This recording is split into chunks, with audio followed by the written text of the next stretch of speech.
Hi everyone, Theme Park Tracker here with another exciting Universal Studios Hollywood construction update, featuring the three main projects once again: the rumored Super Nintendo World, the Secret Life of Pets ride, and of course, updates on Jurassic World the ride. Starting things off, heading down the escalators to the lower lot, we are greeted with what looks like an extension to the Transformers show building, but actually, it's the show building for the Mario Kart ride in Super Nintendo World. The exterior is finally getting covered up. After so long of seeing the skeleton of the building, we are getting closer to seeing the theming like the grass blocks. It is sad at the same time because we won't be able to see inside the building anymore until the ride opens sometime next year. Up on top of the building for what many thought was the third floor is just some maintenance housing. This is getting the yellow sheathing panels placed around it. It's crazy to think that we've made it this far into construction and we still have a long ways to go. I'm sure everyone is curious as to how the Hollywood version of the world is going to look compared to Japan.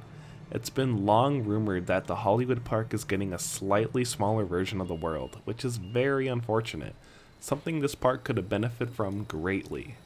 This version is going to debut with one less ride, which is the Yoshi Omnimover, although Secret Life of Pets makes up for that since it's the same ride system.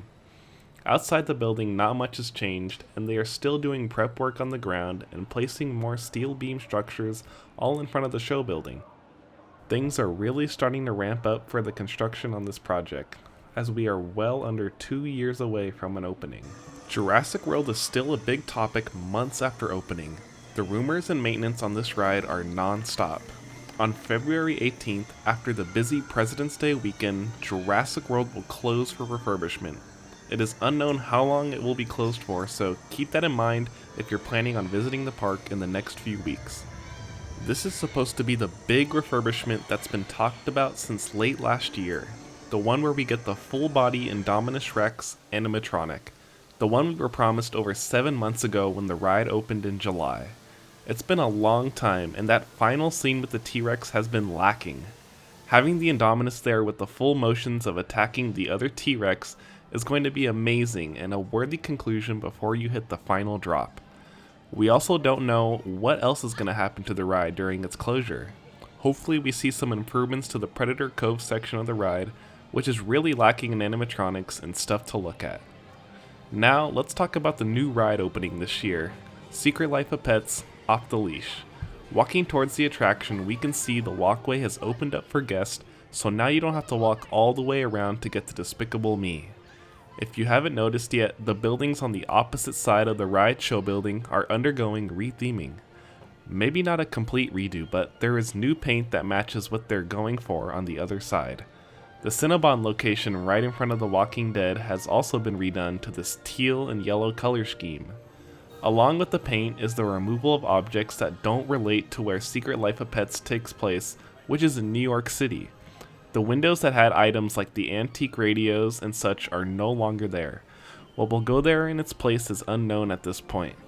They already have a good amount of facade-only shops and restaurants underneath the apartment rooms on the show building.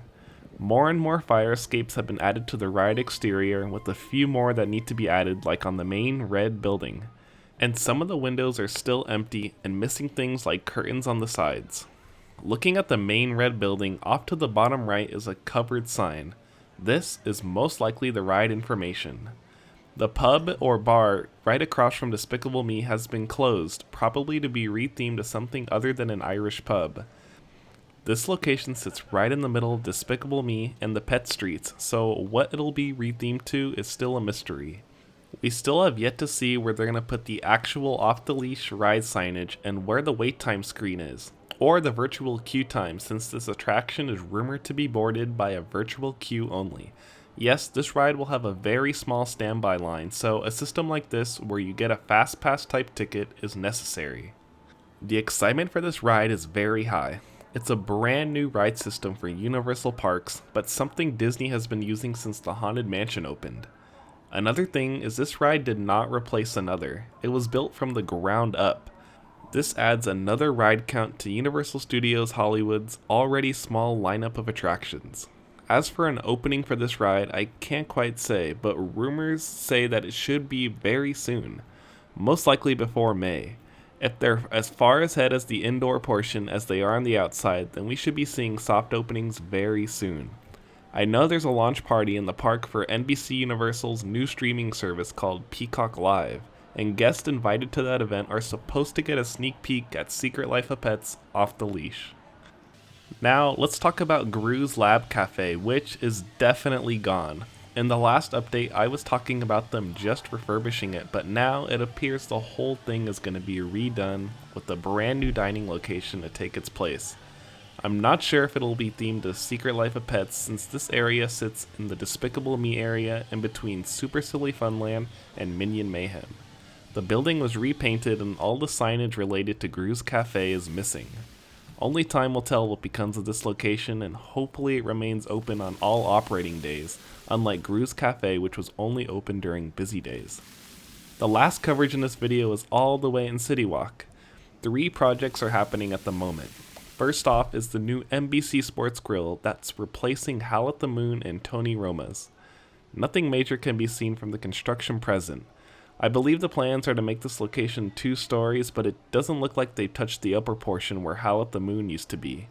Anyways, this will be a great addition to City Walk if they incorporate it well. Further back is the redo of the office tower for the park. The candy store below is closed but has been temporarily relocated to another part of City Walk in a smaller venue. I'm unsure of the purpose to this redo, but the blue sheathing is up and we should see the redesign soon. And finally, the biggest project happening in City Walk is the Toothsome Chocolate Emporium replacing the Hard Rock Cafe. This is the same restaurant that made its debut at Universal Orlando.